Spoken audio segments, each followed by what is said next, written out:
All right, Renate, let's go back 1926, Kassel, Germany. Let's go back when you were a little girl. What can you tell us? What do you remember? The very first thing that I remember is living in this great, big, huge, monstrous house. And I was told that the reason we were living there, we'd lived in a much smaller one before, but Hitler had something to do with our not being allowed to live in that house anymore because it was owned by Gentiles, and Jews were not allowed. That's the first thing I remember from that time period, because Hitler came to power when I was like 6 or something like that. What did your folks tell you about that? Do you remember discussion or anything? They didn't want, they tried to forget about it, which of course became impossible later on. But way back in the early 1930s, they're like 33 or 34, they didn't talk about it. At least not to me. I was a small child. What does your dad do for a living? He was a partner in my grandfather's business, which was basically a coffee processing plant, and they had a retail store for coffee products and chocolates and things like that, and other delicatessen type items. And we lived on pretty near the center of town, and people, of course, in Germany in those days all walked. I think they still do, and you could smell the coffee because they from blocks away, depending on the wind. And I got addicted to coffee at a very young age. Well, that was a good thing. It was the family business. Yeah, oh yeah. And my father had become a partner after he married my mother. Yeah, yeah. What about your grandparents on your other side? Well, the grandparents were a big part of my life. The grandfather unfortunately perished in a concentration camp. But the grandmother, very circuitously, ended up in Dallas in 1943, just as I was finishing high school. Now, this was your mom's My mother's mother, yeah. And what about your dad's mom? My dad's mother also perished in Terezin, but I did not know her that well. She came to visit several times a year. She lived in a different city. And so she was a very prim and proper old lady, old in my viewpoint, and I had to be on my best behavior with my best manners. Now, you had one sibling, a brother. Yes. Older or younger? Younger. Talk to me about grammar school. Grammar school, I don't remember that much. I was always a good student, and the only thing I do remember, and you only stayed in grammar school until age 10, with their school system being totally different from this. And all I remember is one time after a recess, for whatever it was, we had to get in line to get back into the building. And the woman who was a teacher spat at me. She says, "Jews cannot be first in this line. You have to go to the end of the line." And that hurt. Right, right. No one had ever spat on me before, and never has since either. And that was sort of like a clue as to what was going on. Oh yeah, oh yeah. When Hitler took power, what was your family saying? Obviously they had to know something terrible was happening. They did, and as soon as they realized that it was time to leave or go to another place, they started applying for affidavit to come to the United States and all that. So thankfully we got here in 1939. And do you remember at all how hard it was to get out of Germany? Well, I remember being thrown out of school because Jews were not allowed in schools unless they were Jewish schools. And we were very secular. I didn't even know where the synagogue was. And I mean, I knew what it was, and I know my grandfather fasted on Yom Kippur, and I could never understand why anyone wouldn't want to eat all day. So anyway, I do remember all of that very clearly, and I started losing all of my friends because their parents did not allow them to be friendly with a Jewish kid. Was it because you were Jewish or because they were afraid? No, we were Jewish. So but not very obviously so, because we didn't we didn't go to synagogue or anything like that. But it was because you were Jewish and not because they were afraid they didn't want to be associated with you. It was because you were Jewish. Well, Hitler put down all sorts of laws, and part of the law probably included something like that. I don't know. Now, do you remember, was your family afraid at all? I mean, was there fear going through I don't remember they were everything? afraid of anything, except when the Kristallnacht came in 1938 in November. I know I came home from school. I was still in school at that time, and it was a more advanced school than the elementary school, obviously. It was called a lyceum. And I came home, and all my modus operandi was to, first of all, go into their office, which was on the ground floor next to the store, and say, hello, I'm back. And we ate lunch, of course, in the middle of the day, which is their big meal. And then I was supposed to go back to school after that. Meanwhile, the school sent a message, do not come back to school, you are hereby ousted. And I couldn't imagine why they would do a thing like that. So that was the end of my schooling in Germany. Wow. Yeah, so. Talk about how getting out of the country. Well, that involved all sorts of bureaucracy and paperwork, and I have no idea what all was involved. Are you surprised you were allowed to go? That they let you out? At that time, Hitler was more interested in getting rid of the Jews by having them do what we did and many others, to immigrate and to wherever. A lot of them went to Israel. But anyway, it was a law, so... Now, did your father and your grandfather, they just shut the business down? Well, Kristallnacht, they demolished it. I was upstairs in the living quarters, and I heard this huge commotion in the street, so I very quietly, behind a big curtain, peeked out what was happening, and I saw them. I'm an eyewitness to all this. Saw the mob of people with these great big long 2x4s or whatever they were.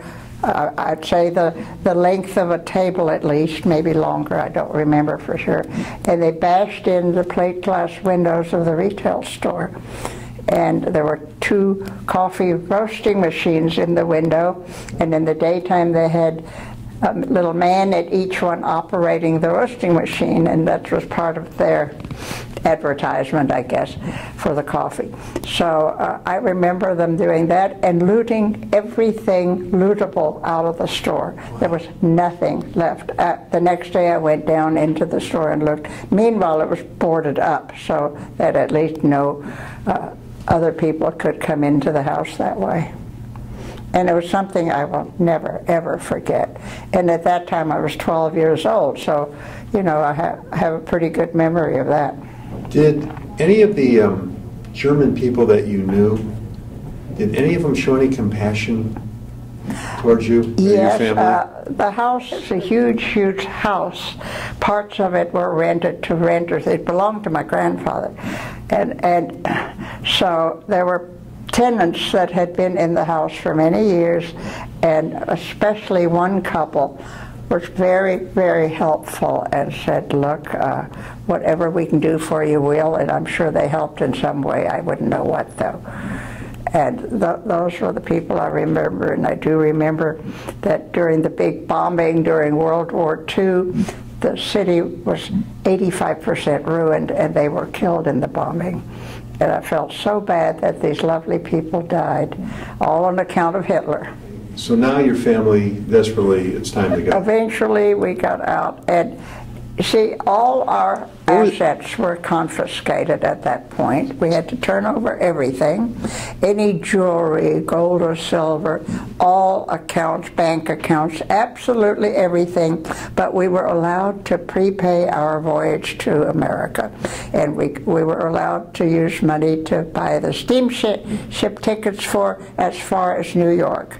The only thing is, each person was allowed at that time to take out 10 German mark, which at that time equated to $2.50. Right. And so between the 4 of us, we arrived in New York with $10. When you're on that boat and you're leaving, was it like relief? Is it shock of what happened? What were you guys thinking? Well, all I can say, we breathed a sigh of relief because my father had been in Buchenwald for 2 months, and only because my mother was able to prove that we had all the necessary exit papers and a passage book to leave, they did let him out. Do you remember when they came and got him? Pardon me? Do you remember when they came and took him away? Yeah, on Kristallnacht. Kristallnacht. When he came back after 2 months, here he was, a 6-footer, nice size, not fat or anything like that, but normal sized person. And he came home, I don't know how much weight he had lost. He looked like a ghost. It took him a long time to recover, and the rest of his life he had intestinal problems, no doubt caused by all that. Now you say that you lost a couple of grandparents to the Holocaust? You lost a couple of your grandparents? Yes, my grandmother, my other well, the one ended up in Dallas, Freda Weiler. And were they all taken on Kristallnacht also? No, they didn't go after women, they only went after men. So it was scary, and of course my grandfather also, he was released from the concentration camp at that time because of his age, only to be retaken, I guess is the word, later on, about a year or so later, and he died. They killed him. They killed him in that concentration camp. A guard or somebody took the butt of his gun and beat him in the head until he dropped dead. And a survivor told that to my grandmother. So that's how you found out there was no other notification? No. It's pretty tough when a kid that age loses all their friends, all their Christian friends. I did have a few Jewish friends, of course, but they had left one by one, and I was the last one. No, there was one more besides me that was there, but she perished later. You say you lost your Christian friends one by one. The parents would not allow them to speak to you anymore. Yeah, so were you ever in contact with them after the war? Any of them? Only one. What was that? And she was my best friend, actually, and I don't know, she occasionally during that time in between our Kristallnacht and our immigration, she came to visit several times and had to sneak into the house in the back door to come and visit. But that would have been totally illegal, and had anyone caught her, then I imagine her parents would have gotten into big trouble. But I don't know that for sure. And after the war, any contact with her? After the war,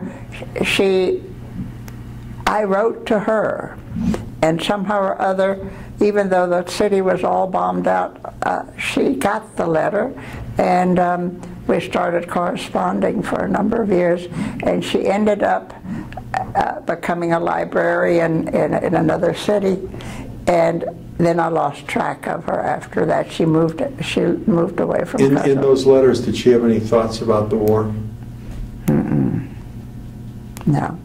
I also remember that my father had great trepidations arriving in New York with virtually no money.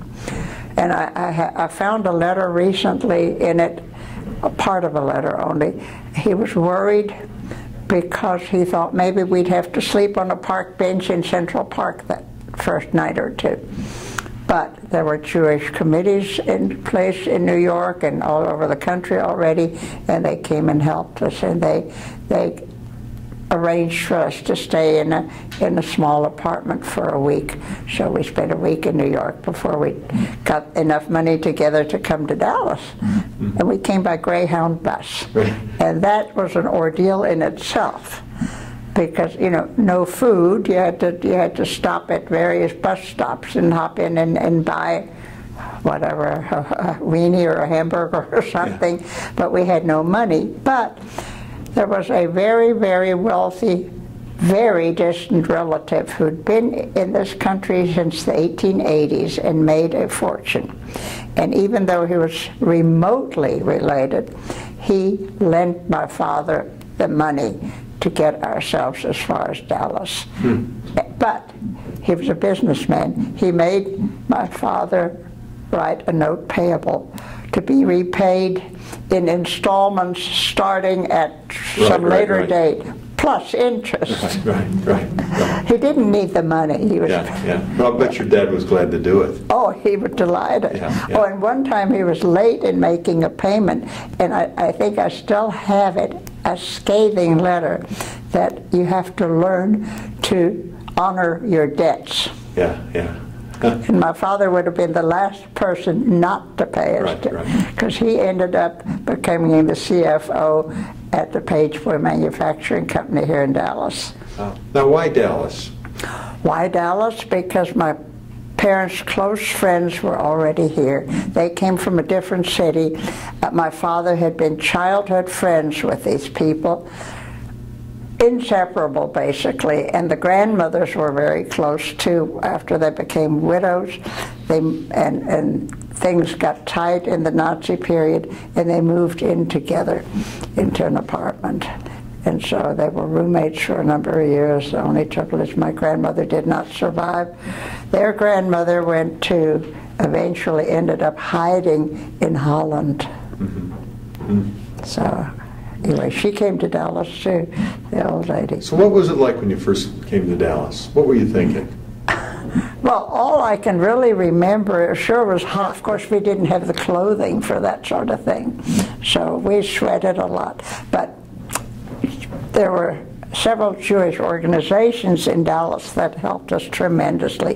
The Federation, the Council of Jewish Women, and the Temple Sisterhood. And I believe it was the Council of Jewish Women that arranged that we two kids, and my brother is 6 years younger than I am, were going to live with these people, Dr. Wolf and his family, here in Dallas, while a small little rental room and board was provided to them at first in that same neighborhood where we were, so they could see us every day. And they also found them jobs right away. My father, who was an executive, obviously, in a grocery-related business, they got him a job in one of these little mama-papa grocery stores and put him in charge of sweeping the store himself and taking care of the produce. But he was able to get a job shortly after that, and the Federation did that for him, and he worked for a few years at the Fink Company, and then later also where I was already working at Pageboy. Ultimately, he had a business degree in Germany, but then he took night classes at SMU's Dallas College, which was a downtown night school, and he and I got our bachelor degrees from SMU at the same time. Good for you. That's neat. Yeah. So I became a CPA, but he didn't want to bother with that. He thought the degree was enough, and he did all right for himself here in Dallas. Yeah, very good. Now, where did you go to high school? Woodrow Wilson. Woodrow Wilson. Okay. So after college, where did you go to work? Yes, I went to every CPA firm that was in the Yellow Pages, and I showed them my degree or something like that, and I said, I would like to work for you all. We don't hire women. So then I started looking in the want ads in the Dallas Morning News, and there was an ad by Pageboy, cost accountant needed. So I decided to go. In those days you didn't have resumes or anything like that. So I decided to take the bus and go there and make an application in person. And immediately the president of it, Elsie Frankfurt, sat me down at her desk and she says, "Oh, you've got an accounting degree from SMU?" I said, "Yes." And she says, "Well, did you know Professor so-and-so?" I said, "Yes, I knew him very well. I spent the last year of my stay at SMU as his lab assistant." You think of a lab being part of something scientific, but they also had it in business school. They probably still do. So she picked up the phone. She says, "Hi, Larry, this is Elsie." She called this professor Larry. His name was Dr. Lawrence Fleck. He later became the dean of the School of Business. So she says, "Do you know a girl by the name of Renate Kahn?" And he obviously said, "Yes, I know her very well." And would she be good for this job? Said she'd be perfect. So I got the job immediately and started the next day. Where did you meet your husband? Met him in Dallas after the war. My parents and his parents had been friendly. All the German Jewish refugees, they all knew each other, and they all became, well, most of them became friends.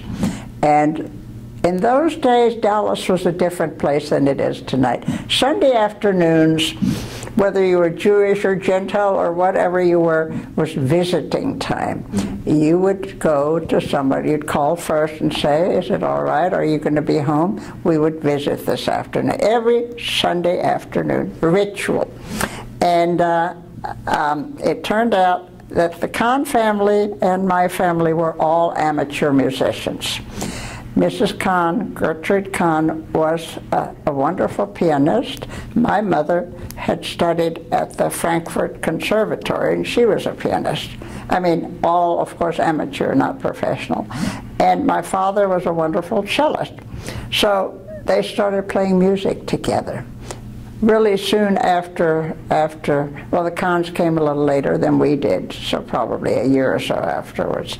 And so every Sunday afternoon, they took turns at your house or at my house. Apartments, of course, not houses. And they took turns in that. And one weekend, this went on for years. One weekend, my mother said, "Oh, we'll see you on Sunday afternoon," called her on the phone, and she says, "Oh, we're so sorry, it's our son's birthday," which is June the 28th, "and we can't come." And my mother said, "Well, why don't you bring him along?" And I'd never met him. So we met in about 1940, end of 47 or 40, no, it was in June, obviously. Anyway, we met.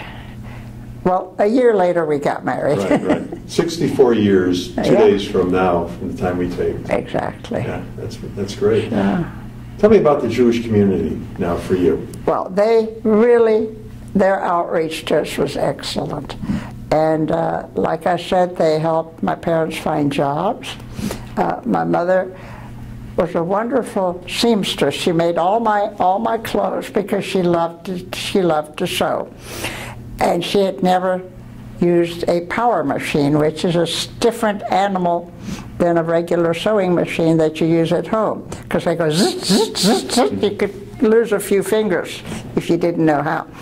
And so she went to a Gentile friend in Germany, in a different city, and said, "Would you let me work for you for free for a few weeks so that I can learn this?" And he said, "Of course you can."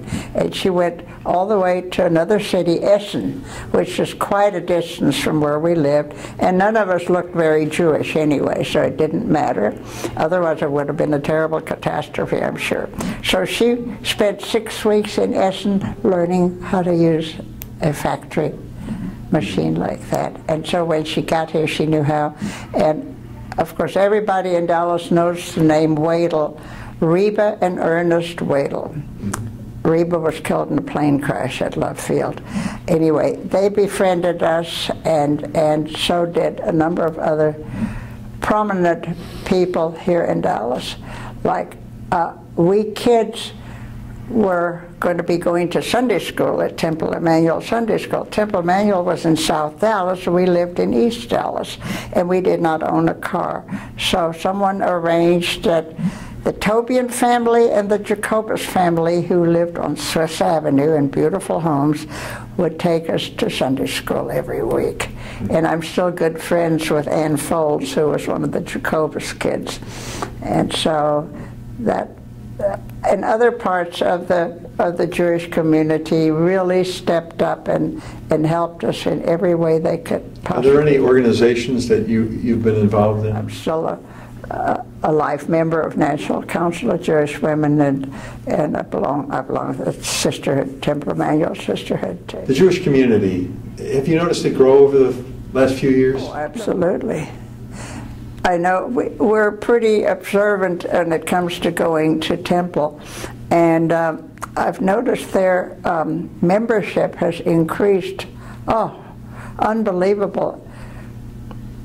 And I imagine other synagogues have done the same. I don't know that because we only go to temple. Now, in your lifetime, there's been so many momentous occasions on the national level. After you've come to the States, we had a president here in Dallas assassinated, something good, a moon landing, of course the tragedy of 9/11. Was there something that really stood out that affected you? Yes, because I have a nephew, my brother's oldest son. He was involved in 9/11. He was working on the 30-something floor of the second tower. Oh, and he escaped unscathed because he had been an Eagle Boy Scout. And he knew of an unused elevator very close by where his offices were located. He was working for Lehman at that time. And he made his escape, and the only way he could get onto that stairway, it only had exits and access every 5th floor. And before he took this job for Lehman, he scouted the building to see, in case of emergency, how to get out of here. Wow. That's what good Boy Scouts learn, I guess. So he told the people in his office when this happened, follow me up the stairs to get out. They figured that made no sense, and only 2 or 3 of them followed, and the rest of them were killed. And to this day, he is still devastated about that. And I don't see him very often. I do talk to him on the phone. They live in Connecticut, so talked to him just a couple of days ago.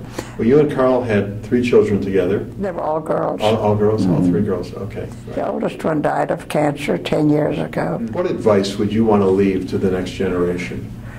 Take it as it comes, because you have no other choice. And don't worry the little stuff. Yeah. Thanks for doing this today. You did a great job. Very good. Thank you.